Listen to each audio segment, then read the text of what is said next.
Welcome. Hi. What an introduction and a walkthrough.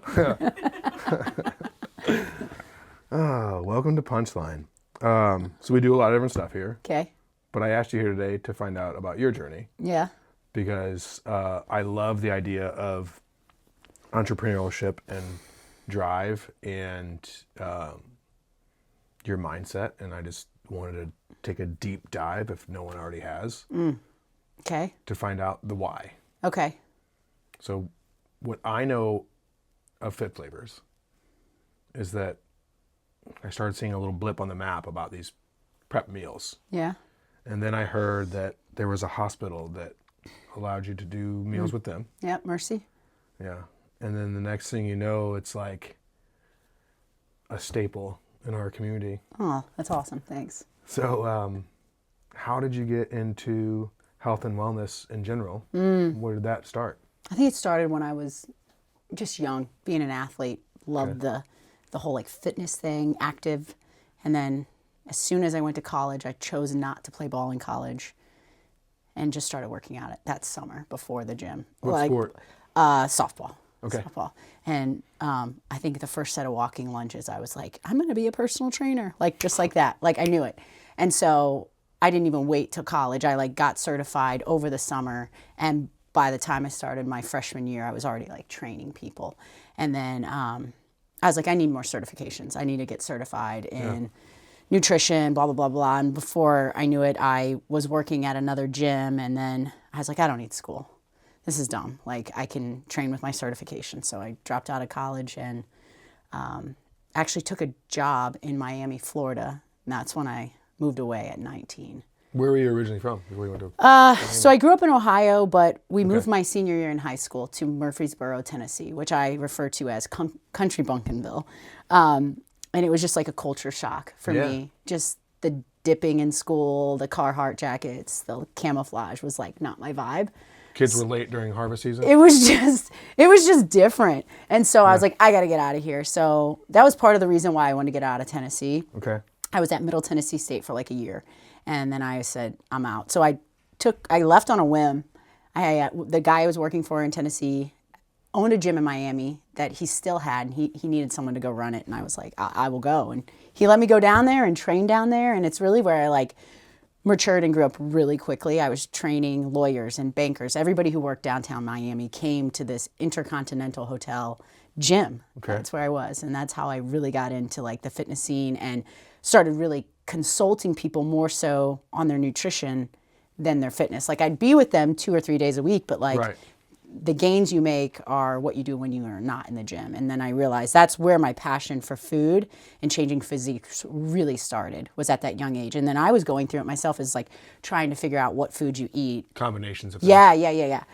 So learning just macros in general. And over time, I started realizing like I got to learn how to like work with food, because it sucks if you don't know how to cook. And so that's kind of how my journey started. Yeah, like there's got to be a better alternative than like tuna and crackers for Oh cleansing. yeah, or like just chicken and rice. Yeah. I remember I used to make tilapia and green beans, and I would pack it when I was like in college. And you know, I ever cook tilapia, like it's like the fat coagulates. Mm-hmm. You know what I'm talking about? Yeah. Like when it gets cold and like almost like a turkey burger or something. Yeah, and I would eat it cold, like in between class, like, and I remember picking the jelly off because, and then I was like, I gotta eat this way, and I like had this like strict mindset, which is not at all like what I believe or what I promote nowadays. Correct. Right. So I kind of started down the wrong path. I was dating a bodybuilder when I was very young, and so like I quickly jumped into that like all extreme mindset, and that's kind of versus a sustainability mindset. Correct. So it's kind of like I went down that wrong path, and then I spent the next couple of years trying to like get out and then rethink of like unlearn habits. And once I started getting educated and actually learned like how carbohydrates and proteins work in the body and how they work with your hormones and how insulin responds, all that stuff really started to change my thinking. And then applying the culinary to food is where it really became like, oh my gosh, this is like my jam.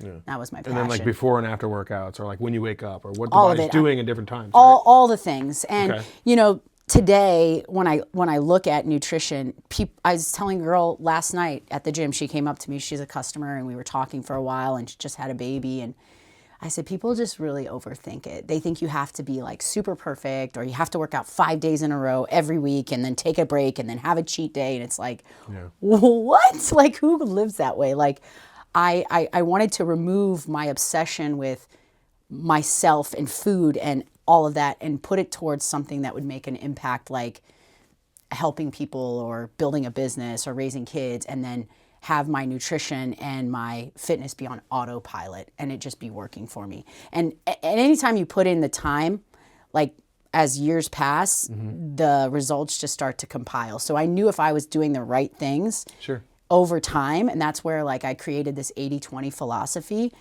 with nutrition, is like if 80% of the time you can be doing what's right and 20%, well, that's life, or when you're opting in, it totally like released all the stress around nutrition and food. And I, you know, you slowly start making better choices for yourself. Like, you don't want to indulge on bad things and eat so much because you can have it whenever you want versus, oh, I can only have it on cheat day. So it was just relearning a lot of the things that I had, I guess, kind of taught myself early on. But that's kind of how I got into the food and the fitness early on. But like, I would think, I'll speak on my experience about like what I know in my industry, the ability to simplify it like you have, right? Or not overthink it, is because you understood the complexity of it. Yeah, kind of like, I always say, You like, look for ways to cut corners once you fully understand it. Yeah, you know, and I think once you go to a dark place and you know how shitty it is, you want to get out and you don't want to go back. And like, but also you have to find, like for me, I remember one of my largest motivators was like, I just don't want to think about what I'm eating all day long. Like that is like bondage, you know, like, what am I going to eat, or can I eat that? And it was just like, I just wanted to look at food like nourishment and know, yeah, that's healthy. I can put that into my body, and I just let it go. Because eating in a deficit isn't a consistent lifestyle. It's a fat, or it's a getting ready for a show. Yeah, and you never feel the best when you're not nourishing your body. Right. So it shifted from eating to look a certain way to eating towards nourishment and longevity and sustainability with lifestyle and how I'm eating. You know, I love food. I love going out to eat. I love going out to eat. And I don't want to not be able to go out to eat. I could go out to eat 4 days in a row and it wouldn't alter my goals. Sure. Like, because I know how to order, and, you know, I don't overeat, stuff like that. So just small things that have compiled over the years. Well, also, is it true that like if you have a certain consistency over a certain amount of time too, I think that makes a difference, right? Like if I'm active 5 days a week for 6 months and then I have 2 weeks off, then it's probably going to change my body a lot more than it might yours. Have you been consistent over time, or no? I don't know. I mean, I think about the times where I've been injured or like having a baby, and like obviously you go like this, but like looking at the year, like were you pretty consistent all year? Like we all have setbacks. Sure. It's not going to totally derail you, but like, yeah, your body will start to change here and there. And like we retain water, we do or don't have inflammation in our body. And when we're inflamed and carrying water, we look a certain way and we feel bad. Yeah. Versus when we're moving and we're rested and we're not inflamed, we're just going to feel better about ourselves in our clothes. Like, you know, when you put your clothes on and you just feel puffy, and it's probably because you didn't drink enough water, you ate too much salty food, like those kind of things. And like, those are so, what do I want to say? Not permanent. Unless you are like that all the time. Yeah, if you like just minuscule in the broad scheme. Yeah, if you just go away and have a crazy weekend and you come back puffy, you can normally clean it up in a day or two and just get back to your routine. It doesn't derail you forever. I've always been like the Oprah Winfrey of my friends. What does that mean? Like my weight fluctuated so much. Like oh, really? 10, 15 pounds. Oh. Inside of 3 months. Inside of 3 months. And especially in my 20s. Like my heaviest, I was 296 on the scale. I was probably over 300 at some point. Wow. It was nuts. Wow. Very recent lifestyle change has got me into a situation where I have the understanding now that my daily routine helps me do kind of whatever I want, right? Because I'm disciplined. Discipline is such over time. Discipline is so underrated. It's probably my favorite character trait about myself, and just that I think a lot of times if people lack discipline, they're going to lack so many other things. When I look at, when I look at someone who's very successful in many aspects of their life, it's typically because they're just disciplined. And it starts with like self-discipline, meaning like just getting up and taking Morning care routine. Taking care of yourself sets you up. And you know, I'm not saying you have to be perfect every single day, but like people who are self-disciplined with themselves are more disciplined in all aspects of their life. Sure. You know, sometimes people, It's absolutely true. some people thrive in their career, but their health is shit. Their marriage is shit. And it's because they're not disciplined in, you know, how they treat their wife or how they treat their body and their health. So I think self-discipline is so key for prosperity. I mean, just having systems in your life that surround you. And it's a total alignment, right? Yeah, and it's not just diet. It's no, not and just I would exercise. even go as far as saying 80-20 with discipline of all the things. Because like when I look at all the things I want to be an A+ in, Yeah. I can't do them all perfect all the time. Sure. But there's a ton of them, and it's like, well, if I can be 80% all the time in all of them and go back and forth, I'm pretty happy. But like if I focus in so much on this one or this one, then these ones start to slide, and then I create this gap, and I'm not happy because I like. On my list is my family, my marriage, my career, my health, my spirituality. All those things are so important. So if I can give 80% to all of them and manage them, that's what I've learned has worked for me. No, I'm like I said, very recent, but I would say like 8 months. I've always had a similar mindset. But so my reset, just briefly, because I would love to hear yours, because I'm really into finding out others now. I'm big on yes modalities. Like if you tell me like sound bath works for you, cool, let's go do a sound bath together. Like, you know, like things I used to think were hokey because I understand the placebo effect of the mind. So how I start my day is I have a worry journal, and I wake up, and if I did something that I wasn't happy about yesterday, like got mad because somebody cut me off in traffic, or if I have something that's kind of stressing me out, I write it down. What can I do about it today, this week, this month? Close that up because it's out of here, onto here. My next move at all times that day is pray in gratitude, because now I've shifted my mindset. So now I've connected with God, and I've grown closer in my spirit to, you know, to God, and said, you know, thank you for little things to big things. You know, like thanks for letting me open my eyes this morning. You do this every day? Yeah. How long have you been doing this? Consistently about 6 months. Wow. Have you noticed such an impact? What's the biggest thing you've noticed? My energy, if that is a thing, which I think it is now, the way that the universe interacts with me and the way that I interact with other people, my level of patience. I would say the most rewarding result of all of this isn't with myself, because part of it is putting yourself first. Like I put myself first now, even above my own children. But what's happened inevitably is that my youngest son, who lives with me full time, the behavioral things that I couldn't figure out how to change With him or you? with him Yeah. have changed through me, because I've healed my inner child. Yeah, you're almost like a little more grounded. Yeah, it's like two of us were both 9 at the same time. And so like, you know, like, but the problem was that two of us were very much 9 years old at the same time, because I wasn't healed, and I was like stressed out, or I'm worried about like, what is he going to do next? And that energy was just feeding into his energy, and he was negative, and he was making mistakes because the anticipation or the whatever I was putting out, right? Putting out, yeah. And so you were just taking some time for yourself to kind of get you grounded has changed your actions, and maybe your like reaction time too. You're like a little bit more, what do I want to say, like grounded. Yeah. Like grounded in before you react. Well, once you start getting, in my case, again, because I'm not like a mental health expert, once you start getting more honest with yourself about your flaws and accepting that, understanding that none of us are perfect, it was so much easier to not be defensive, to not have this arrogant shell that protected my insecurities. So it wasn't like a real person. It was like all these things, even when I was happy, or people always thought of me as kind of, you know, an entertainer or whatever, which, because I do these things, but it wasn't my true self. It was a facade to protect the fears, my abandonment issues, my inability to allow myself to be loved, until I could start doing these things for myself. That's pretty deep. Yeah. And it happens. Who got you doing that stuff? A breakup. Oh. And then I just was like, I got to my enough's enough moment. You know, I would say I resonate with like what you're saying.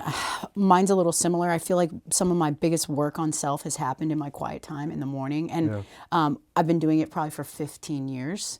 But like I said, ebbs and flows. Like sometimes, like I feel like I'm going through something right now where I'm just getting back to being more consistent. I'll go in and out of sitting down in the morning, either I'm typically in the Word, like in the Bible, whether I'm studying scripture or I'm journaling. I've gone through periods where all I would do is write. Like I put out a blog a couple years ago, and it would write my thoughts, and it was actually me processing a lot of like what you're saying and turning it into something somebody else could absorb and hopefully get something from.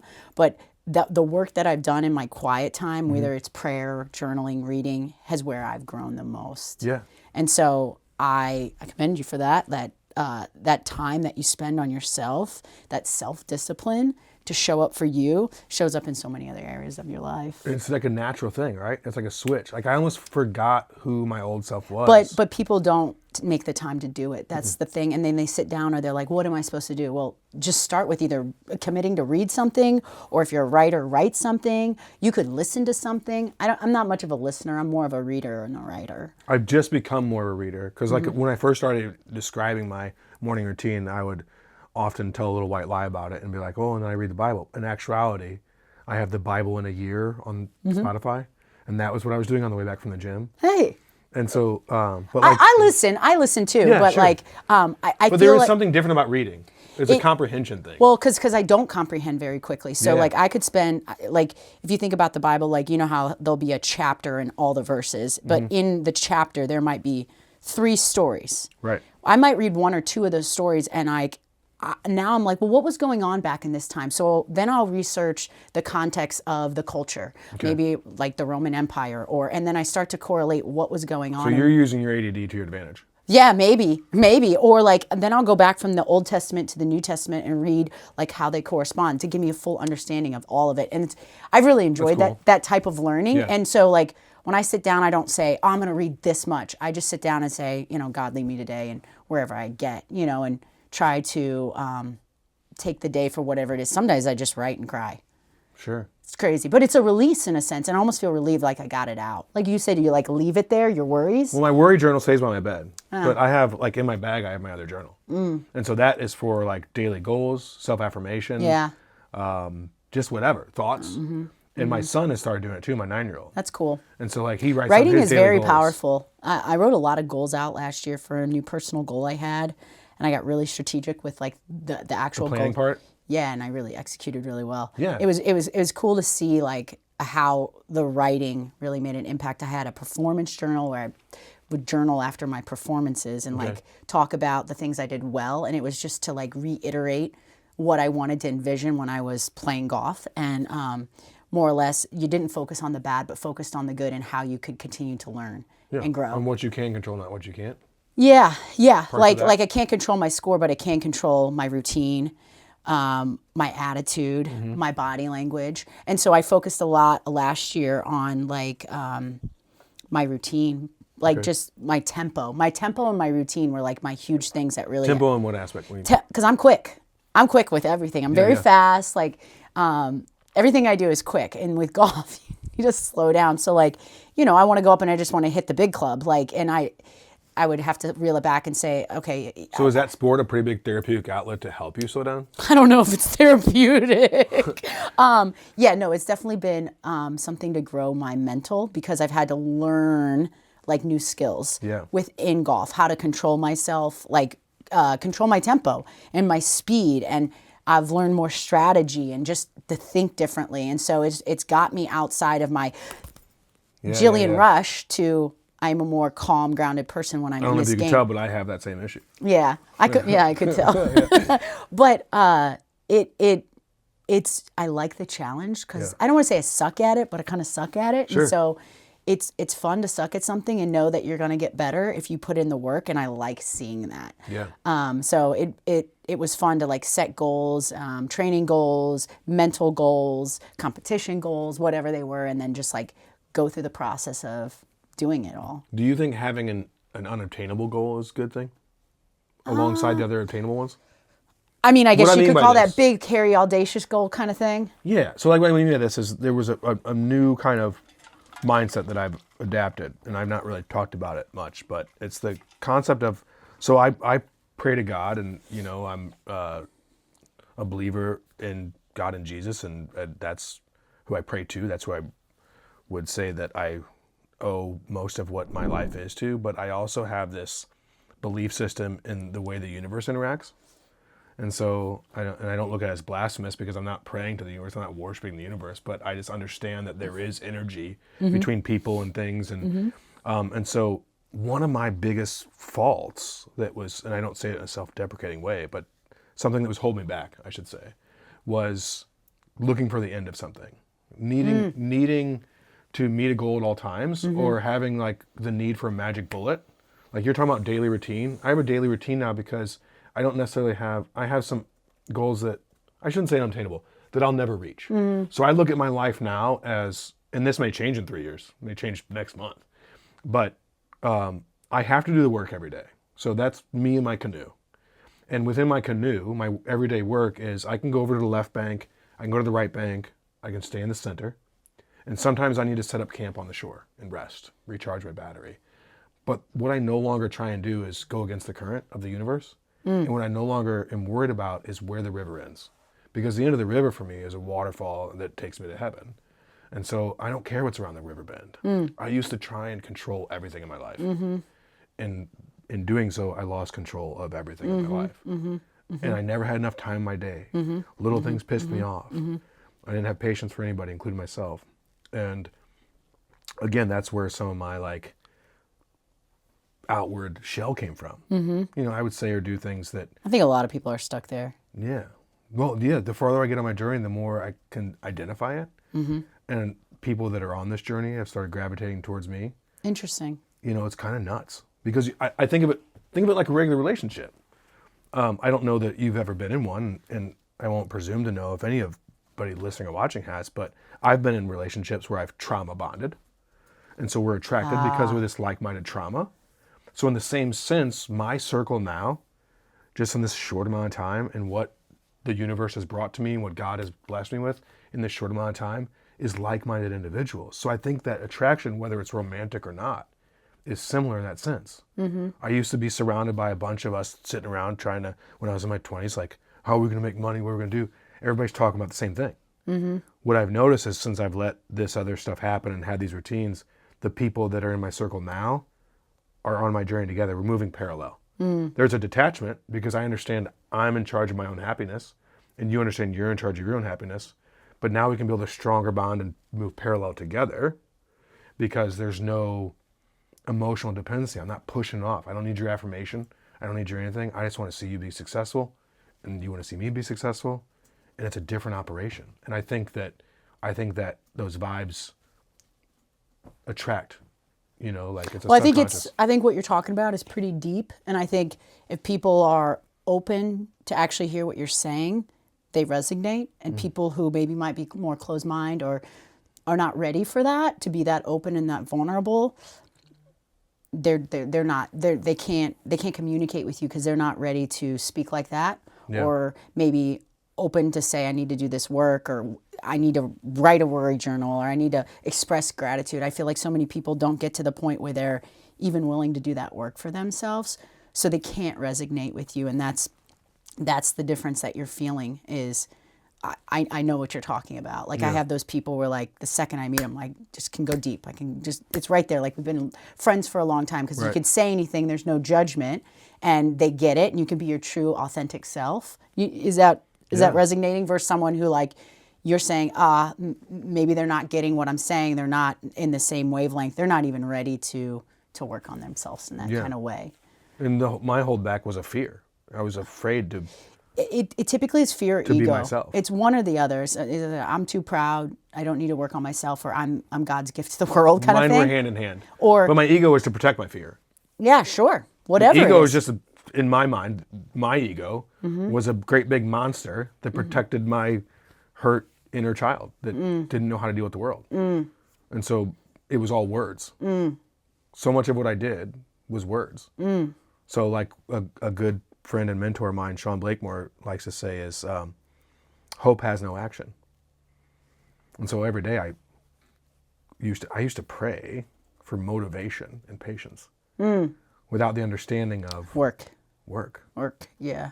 I can think about some things that, like, I prayed for a long time. I started to lose hope in my faith, my faith started to waver, and I just wasn't taking enough action.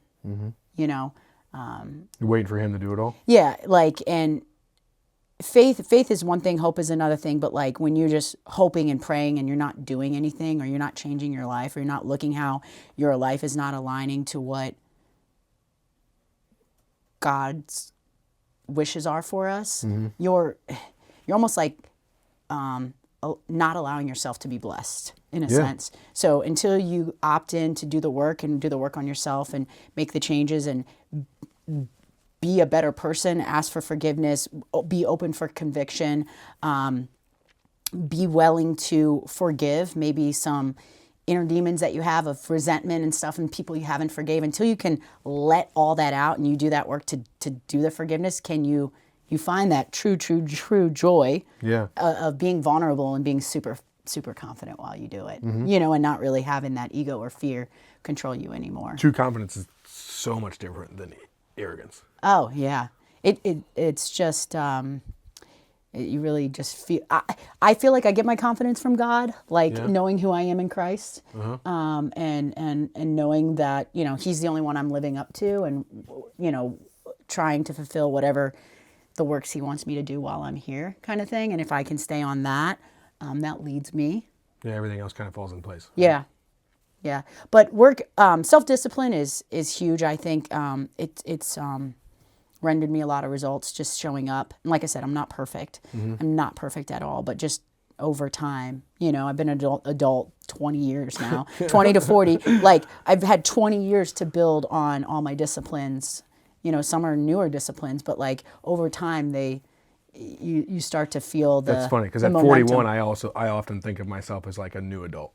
A new adult. I just think, oh my gosh, I have 40 more years to live. Like, what am I going to do? Minimum. In the second half of my life, I've got my whole life ahead. I'm like, what is next? My youngest son, when he's 18, I'll be only 50 years old. And I'm like, dude, that's all me. I get all that time to myself. Get him out of the house. 50, oh yeah. I know. I feel like I just like, turning 40 was a big change. Yeah? Yeah. Did it, like, after the day of like, I'm 40, did that part go away and you're just like, I think, whatever? well, too, I just, my business changed a lot in this last year. I got some like really, really good help in the business. Cool.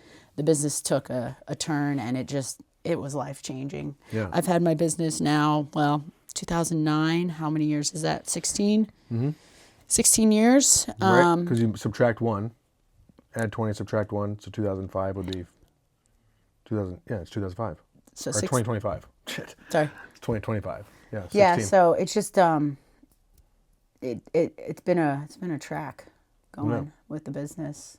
You were so organically figured out that you like the nutrition part better than Oh my just the gosh, it workout was part. so intriguing, and nobody was doing it. Like, why are more people not paying attention to nutrition? That's how you change a physique. Were you obsessed with it at some point?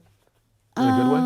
What do you mean? Like, I mean, like, I haven't met an entrepreneur. Have you ever heard about the adage about the guy who's like asked this wealthy man how to become rich, and he asked him to meet him at the beach? oh, I've seen it on Instagram. The guy, wait, no. He holds him underwater. No. That's not what I'm talking Okay, about. it's not a true story or anything, I don't believe. But he's like, meet me at the beach at 4 a.m. So this dude who like wants to be successful meets this guy at the beach, and he asks him to come out into the water, and he holds his head underwater until like near death. And he's like, when you want to breathe as much as you want to be successful, you will be. Right? And so like a lot of the entrepreneurs I've met, and like I said, that the reason that I was excited about having you on the show in the first place is just because it's admirable when anybody can take something and build into what you've done. I mean, shoot, a guy with a successful hot dog stand at 15 years impresses me. So, you know, like anybody that has a tenacity. But most of the individuals I met in that fit into that box were either obsessed, or part of what you said is just like you just knew, right? Like a switch flipped. I never knew I was going to be an entrepreneur. I never wanted to be a business, like that was never my thought. I guess when you're saying obsessed with nutrition, like I wanted to know, obsessed about the passion of like learning it, or obsessed about it with myself. About why did you turn it into a business? Well, my testimony's kind of wrapped in here. Okay. But when I was living in Miami training, then ended up in St. Louis really shortly after, started working here as a personal trainer. And at 22, I decided to open my own personal training studio with some guys. Okay. So I went on that little venture and started this business. I worked at 3 years. It just never really was very successful, never really made any money. And had a falling out with the lead partner who had majority of the ownership. It was a really crummy situation and really disrespected me one day in the office and said some things I couldn't tolerate. And I walked out, just quit my business. And I remember my husband, I was my boyfriend at the time. He's like, wait, you quit? I said, yeah, I'm done. I'm never going back there. I'm never going to work with that guy again. And that was kind of the turning point in my life. I had been raised Christian. I loved God. I believe I was saved. I believe I knew who Christ was, but I fell away from my faith in college. I did the whole party scene. I was living for myself. I didn't have a relationship with God. I had no spiritual discipline. I wasn't in the Word. And right after I lost my business, I started training at some mom and pop gym around the corner, and I just started Like a Supercuts of gyms? Well, no, I was actually a bodybuilding gym. You ever remember West County Health and Fitness? It was owned by Doriana and Jared. Where was it at? West County, right? On Kerrs Mill, by Kerrs Mill and Clayton. Oh, okay. Well, when you say West County to me, I grew up in North County, Oh, St. okay. Louis. So West County to me is basically the edge of Maryland Heights all the way to Maplewood. Okay. Well, anyways, they welcomed me with open arms. They were great. And I just I was there working for a while, and I just started to downward spiral in my mind. You're worthless. You're a loser. You didn't graduate college. You are broke. And I started having a little bit bouts of anxiety. I'd never had anxiety before in my life, to the point where at night I couldn't breathe, and I would wonder why I couldn't breathe. And one night I had a panic attack and called 911 because I thought I was dying. It was You thought you were having a heart attack? Literally thought I was having a heart attack. Yeah. It was pretty scary. End up at the hospital. I'm in the hospital. The lady's like, I think your vitals are fine, Jillian. I think you just might have had a panic attack. And I'm like, what? I didn't even know what a panic attack was then, And she's like, has something traumatic happened to you recently? I was like, yeah, actually I lost my business 4 weeks ago. And she's like, well, you just had a panic attack. And when I laid there, I go, I'm not freaked out and insecure. That's not who I am. But I was freaked out and insecure. Yeah. And I said, I didn't mean for this to be a prayer, but I said, God, if you're real, help me. God, if you're real, show me. And that's all I said. Mm-hmm. And then I left and I went home, and I had this picture of my mom in my head of when we were kids, and she would sit in this chair in her bathrobe, and she would read the Daily Bread in the Bible, and she'd highlight these Bible verses, and I thought of her. And so when I got home, I was like, maybe I'm supposed to open the Bible. And God presented himself to me in that week after I got home from the hospital 3 times. So it was really, I wrote about this in my book. The whole full story is in there, but he answered a prayer. He showed me he knew exactly what I was reading in the Word and presented it to me in another way. And then the third thing that happened to me was I was at the gym working one morning, and I had a random person I didn't know who came up to me, who actually put her hand on me and was like, I know you don't know me, but you've been on my heart lately, and God wanted me to tell you that everything is going to be okay. And then she walked away, and that was it. I never saw her again. And it was during this whole time of who am I? What am I doing with my life? Yeah. And at that moment, all my fear and anxiety was well, if God says I'm okay and he knows me. And I had the 2 encounters with him the previous days. One, he answered a prayer, straight up answered it. Yeah. And then something else happened, and I was like, is that ironic? And then that happened. I felt solidified. And ever since that day, I've been committed to finding who he is and recommitting my life to him. Mm-hmm. And so he's just really taught me a lot along the way and helped me process forgiveness and sin and a lot of things. And as I've kind of shifted my entire life, and now I'm older, more mature. I feel a lot of discernment in my life now. And it's just, how can I take what he's given me to help others, you know? And so, I don't know. It's just, it's been an interesting story, but that's really changed my trajectory. And so during that time, right when I got kind of back up on my feet, I was so depressed after I lost my space. I was like, you know what? I'm going to start cooking for my clients. I have all this extra free time. Like, they need help. So I literally started with 4 people and like, just, can I cook your meals for you next week? I'll take care of it. Next thing I know, the following week, maybe it was 6 people. And then I started writing these menus, and it was filling. So you're at cost for friends at this point. Yeah. And then it was like, well, then I was making $200, $300 a week. Okay. And then I was like getting a couple more referrals. Next thing I know, I was cooking for 15 people, and then I was cooking for 25 people. And then I was like, you know what? I'm going to go to culinary school. Why not? You know, like, this is my opportunity. I have no kids. I'm not married. Like, I have the time. Like, I'm going to do it. So I You're what age at this time? 25. Okay. So I was training during the day, and I went to school at night, and I worked my little personal chef business on the weekend. And by the next year, like so I started in August, and by January when I started culinary school, I was cooking like 200 meals a weekend for some people. And then I graduated culinary school and just kept pursuing this like personal chef biz for a couple years until I had 150 clients in St. Louis. And my husband's like, what are you doing? You got to get this out of the house. Like, I was going to say, you're still in the house. This is becoming like a little operation, Jillian. And yeah, at one point I had 9 refrigerators in my house. That's pretty cool. And we had turned, which is now our dual office, which would be like your front great room. It was a room with 7 refrigerators. I had one in my garage and one in my kitchen. And then this big piece of plywood on 2 horses that I'd package all the food on.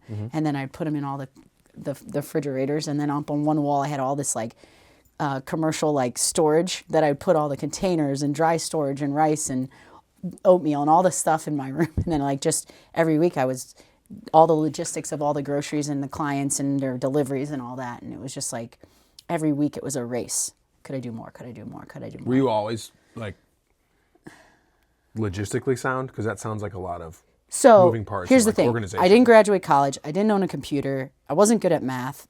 I was a fucking mess, but I never missed my stuff. I don't drop balls if it matters to me. So like, if you're my client, I'm going to get you your food. It's going to be perfect, and you're going to pay me. How you pay me, I don't know. Okay. You might owe me money. You might be paying me a check. You might be giving me cash. At one point, my husband's like, why don't we set up credit cards? And I was like, oh, that's a good idea. So he kind of helped me do that. And then I was sticking labels, like hand sticking names on all these things. And like, I wasn't even using a delivery app. Had all my clients' things, and in my mind, I knew every route in St. Louis, and I'd say, you're in Ladue, I'm going to put you between John and Mary, and I had your like delivery time down to like a 2-hour window. Like I had it all in my head.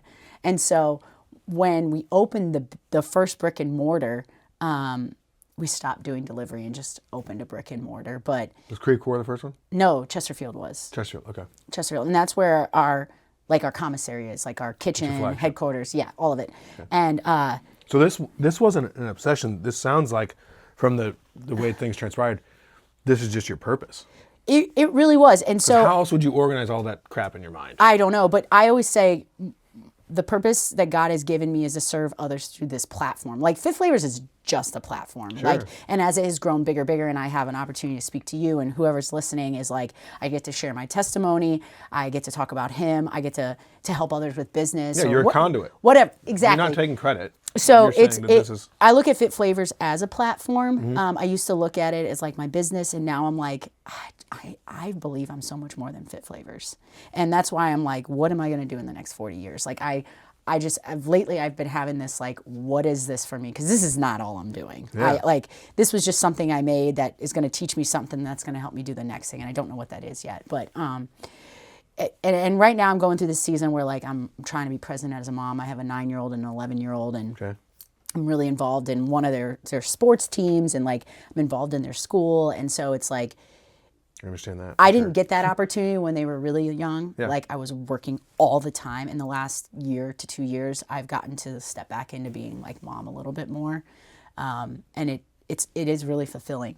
Like, I feel very blessed that I get to be present with them. Have you always been able to kind of let go of certain aspects of your business, or No. is that something you're stepping into? No. Trusting other people is something you're just beginning to do. No, as far as running it, I would what? trust other people, but like I always had my finger on everything. Sure. Yeah. Okay. Everything. Like I used to manage all of our inventory.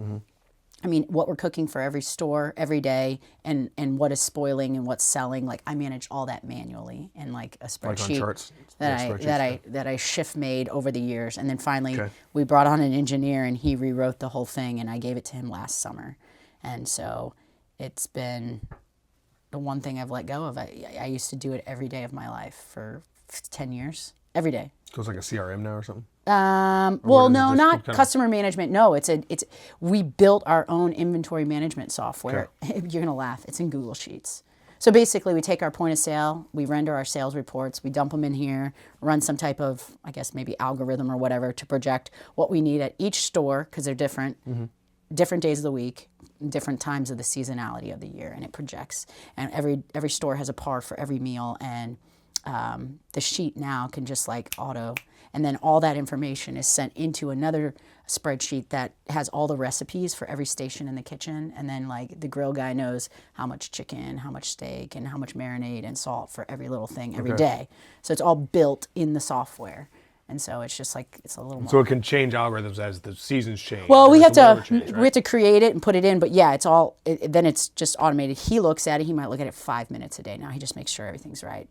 It's the most challenging, like when we're changing a menu, but it's just over time to think how we've gotten this far is like crazy, because I used to manage it all by myself. Like it was crazy. I can identify when I started, and I had like, I think it was the hardest for me when I had 3 stores. I would spend 3 hours a night on it. Yeah. And it was, I mean, when I had babies, 2 babies under the age of 1, I would start at 8 o'clock, and sometimes I'd be on it till 10:30.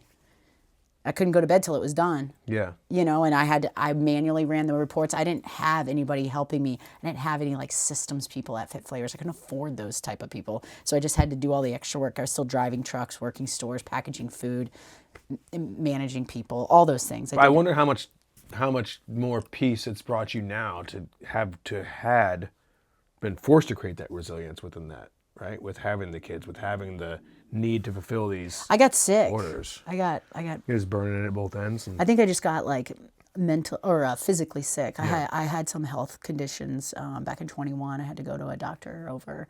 I was just not well. It was just like I got diagnosed with chronic stress by 2 separate practitioners in the same week. I was like, what the fuck, chronic stress? Yeah. I told my husband, I'm like, what kind of bullshit thing is this? He's like, Jillian, it's real. It's like the silent killer. And I'm like, what? And it was just like, I remember thinking like, what the? How did yours manifest, if I may ask? Because the reason I ask is I used to have severe abdominal pains.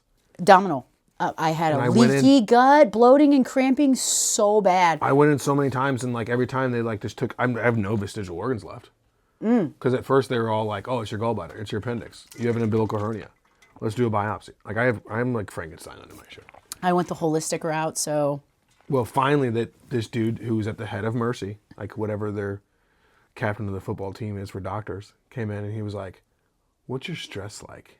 Yeah, because you've been in here." You're like, "What stress like?" And I'm like, "Stress I don't know. Stress is so weird, and I don't know how you measure it, but like you can look at your health." Well, when I was in it, I didn't realize I was in it. You know, right? Like, another thing is like my husband, he will. Not so much now. I would say he's noticed the biggest difference in me in the last year. I'd love to hear what he has to say about me. I've noticed I'm chill. I'm happy. Yeah. I never used to feel like this. I was always on edge, and I was short, and I was irritable. And he's like, man, I hate this for you, for your own insides. He used to say that, your insides. He's like, you're just destroying yourself. Like I would be so angry because I had so many things I was trying to manage, and I'm not an organized person. I'm fucking all over the place. And so I need someone to come in and help me organize.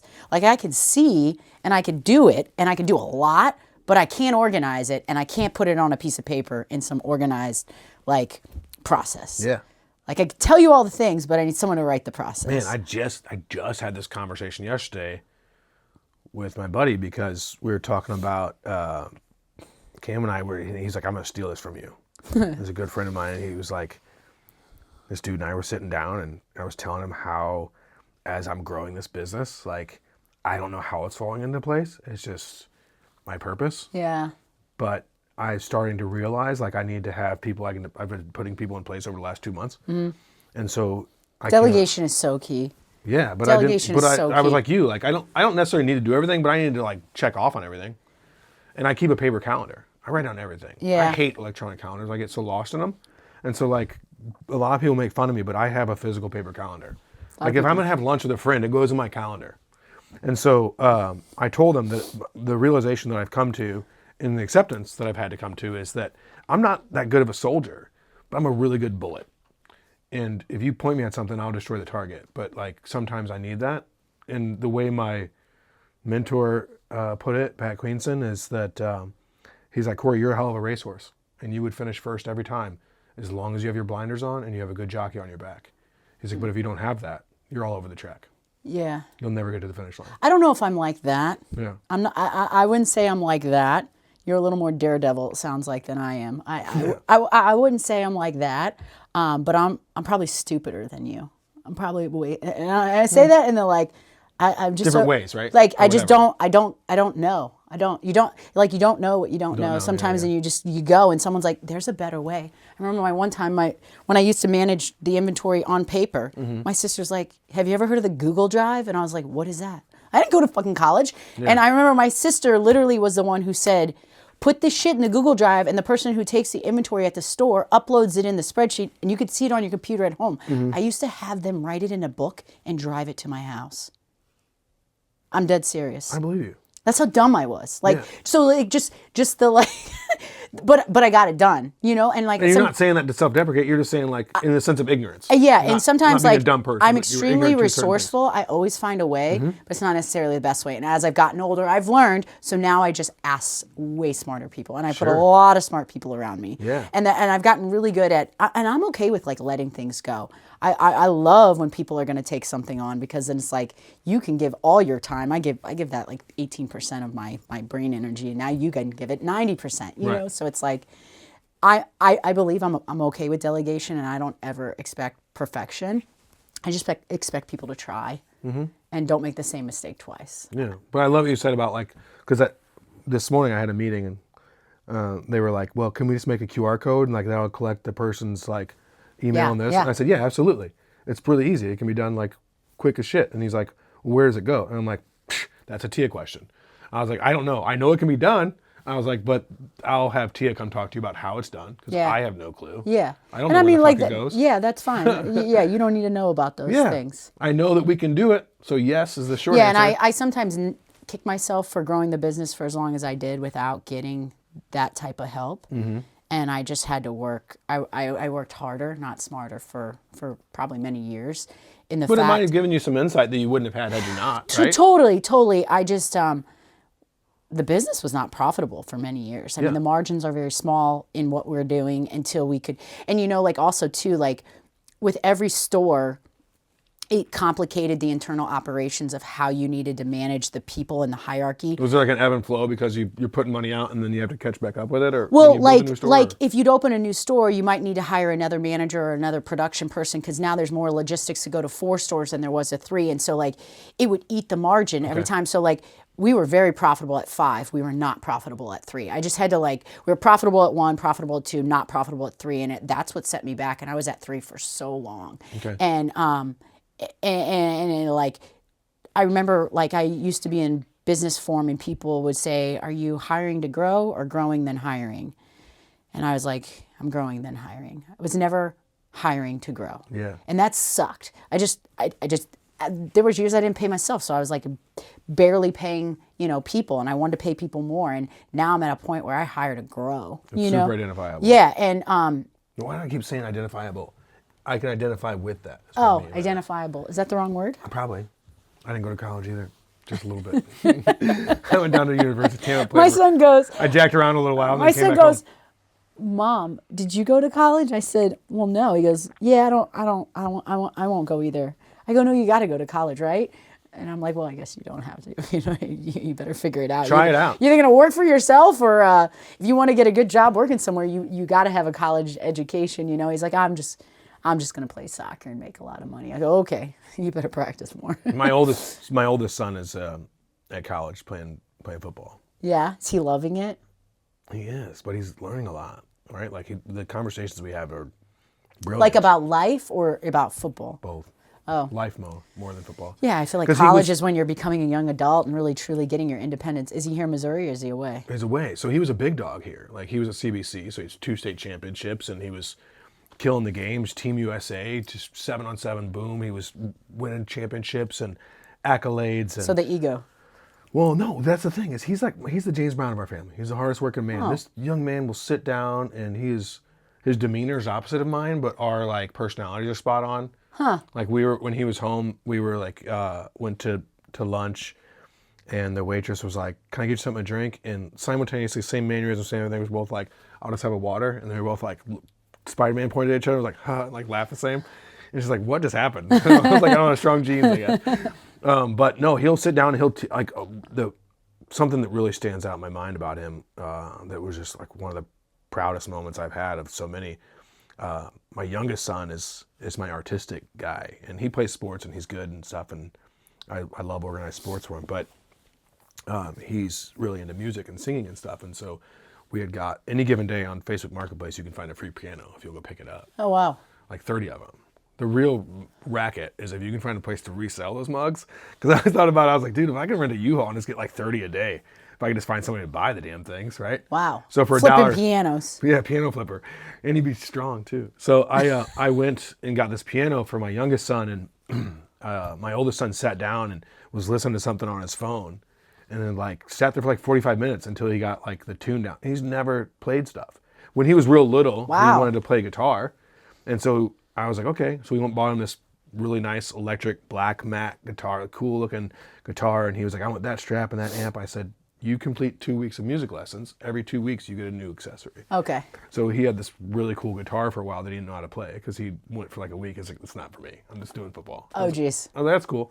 But when he's determined to do something, he sat down at this piano and he, Yeah. by ear, played this shit. And I Wow. was like, dude, what is this kid? And so That is no, pretty rare. yeah, very humble. Very humble. This is your younger one? This is my oldest. Okay. But when he does something on the field, every once in a while, you'll see him like do this or something, and I'm like, yeah, be a little, brag a little. So what is some of the questions or things he's been asking you? Just, when he first went, he went for PT. He was going to be a physical trainer. But then he had this realization because he had started as a freshman at CBC until senior year. Well, first year into college, they gave him 5 years. So first year in, he's not starting. Right. He's not even on the field. And so there's maybe there was probably a little ego kick, and he changed his major because we were talking about it. He's like, I just don't know. He's like, if I'm not playing ball, I don't want to have football hours. I don't want to have the same regimented, like his D1 ball, you're 6 a.m. to 10 p.m. He has every 15 minutes scheduled out for him. Wow. Especially during a season. Jeez. So he's up at Ball State. So he's in the MAC-10 and super fast. He's at 22 miles an hour top speed. Like he's just a little beast. And but he's just very determined. So he made up his mind about things, and he's like, if I'm not going to do this, I want to do that. So he's changed his degree to business, and he'll have at the end of his 5-year scholarship, he'll have an MBA, and he's just chugging along, and he works his butt off. Super proud of him. And then my artistic one, because the dream used to be for me, I thought that it would be like I'd be at the Super Bowl watching my oldest play, and then my youngest would be like playing the halftime show. Wow. Right? Well, I don't know if that's where it's going to be at all, but I told both the boys, I don't care what you do. Like, just go hard. Like, do it to your best ability. Yeah. So I don't know that the youngest will go to college. The oldest one's trying it out, and he's going to do really well in it. But he's just kind of got that mindset that I don't think he could do anything bad. I don't think he could come out and be mediocre at anything. Self-disciplined. Yeah. I mean, if he's a car mechanic, he'd be the best car mechanic there is, right? Like, he's just laser focused. Wow. That's cool. Yeah. So he probably didn't get that from me, but he has it.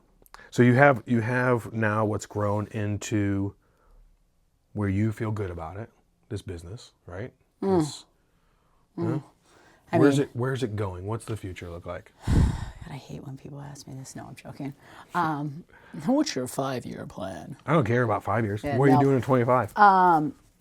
Honestly, this year just try to saturate the STL market a little bit more. Okay. So open a couple more locations, strengthen our production operations within the organization, and then like me personally, it sounds so funny, but like I gotta like refigure like what my purpose is in Fit Flavors, because I mean I was so hands-on with everything. Now that I've hired a COO, she's spearheading a lot of the operations and managing the team, which is great. And it's given me this like, almost like breath of fresh air. And I think that's why I've kind of feel like I've got my health and my joy back, because it's like, okay, this is reality. Now where can I focus and I put my energy and really make an impact? So I feel very passionate about spending some more time in menu development this year. It's always been kind of like my love affair is like the recipes and making sure the food is just caliber and quality. And so like just getting in there and working with the recipes, I want to spend a lot of time with that this year, and then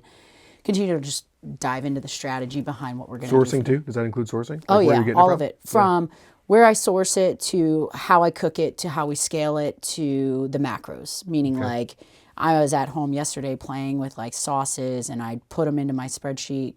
I'd get down to the 1 ounce, like how much sugar's in this one, how much, okay, that's that. I'm not using that one. And so like that'll lead me to like which sauce I want to use, and then I might have to alter the ingredients of the recipe. So there's just, it's like I got to make it taste a certain way, but the numbers have to be right too. And are you thinking about it cumulatively too over a week? Like how much am I taking in over a week, not just today or not just a meal? Say that one more time. Meaning like, so you're saying like the micro, right? Which is like all down to little details. Are you looking at it, how it calibrates into not just the meal itself, but how much you're doing over the course of a day or throughout the week? I'm trying to put, I think I'm going to try to commit like 2 days a week to this. This is how much time I'd like Your to meals, spend. is what I mean. I don't know what you're asking me. I'm probably asking it weird. Because Yeah. in my brain it makes sense, and sometimes I have trouble getting that out. So in other words, when you look at, if I'm going to buy a meal plan, Got it. right? And so I know that I'm eating fit flavors for lunch and dinner 5 days a week. Okay. Is that meal plan is there an understanding from your end of how much I'm taking in sugar-wise over the course of the week? And not just a singular meal? Everybody's different. Like, Okay. I haven't built it based on meal plans. It's just kind of like a standard we have for all of our meals. Got like it. none of our meals go over 770 milligrams of sodium per meal ever. Like that's a standard. Okay. Like they're mostly around 400 or 500 milligrams. Like So I can go wherever I want menu-wise, and I'm going to be Totally. safe if I'm doing totally. this thing. Now we will stretch some meals over here. Like our muscle maker meal has like 1.5 cups of rice, a lot of starch, a lot of extra protein in that one, for someone who's looking for that. And then you can come over here, and then we might have this like meal where we only use 1/2 cup of rice. Okay. And a 4-ounce portion of protein. And it's just a smaller meal. Like For more specific needs. like an older woman, maybe who's not more sedentary, like, so I try to create this like this variety on the menu, but like the bulk of the menu, you're going to be at that like 450 calorie range for like a balanced meal with 40 grams of protein and 40-ish carbs. And so it's going to be balanced right there, give or take a couple macros here and there. Minimal added sugar. Like the added sugar is going to be, either from honey or maple syrup that I have to balance the flavor profile with to get the flavor right. You need the sweet and savory or the sweet and sour. Like it's in there to balance flavors. And so, but I got to manage it, because like when I look up some certain sauces you cook at home, and it's like, holy shit, there's 30 grams of sugar in just that sauce, Right. And then you got to look at, are there other starches in the meal that convert to glucose when it's broken down, and it's just too much at one meal for a consumption of like I'm a big barbecue guy, so that's always like barbecue sauce super stuff. I was dangerous. I'm looking up to do like a pineapple barbecue chicken the other day, and like looking up the difference between, so I looked this up yesterday, how much sugar's in a cup of pineapple versus a cup of pineapple juice. Okay. It was almost like 15 to 20 grams different. I'll tell you why I'm super curious to know those results after the show. But so how I like to typically wrap things up is not only thank you so much for the time. Obviously, very, very grateful that you made this time and went so deep. And I've not read the book. Owning the Weight. I will. I would love It's to. short. It's quick. It would probably take you a couple hours. That's it. Yeah, but see, here's It's also an Audible. I actually recorded on I was Audible. gonna say, because here's my attention span. What I've learned about reading is I have to take the other part of my brain and distract it so that I can comprehend.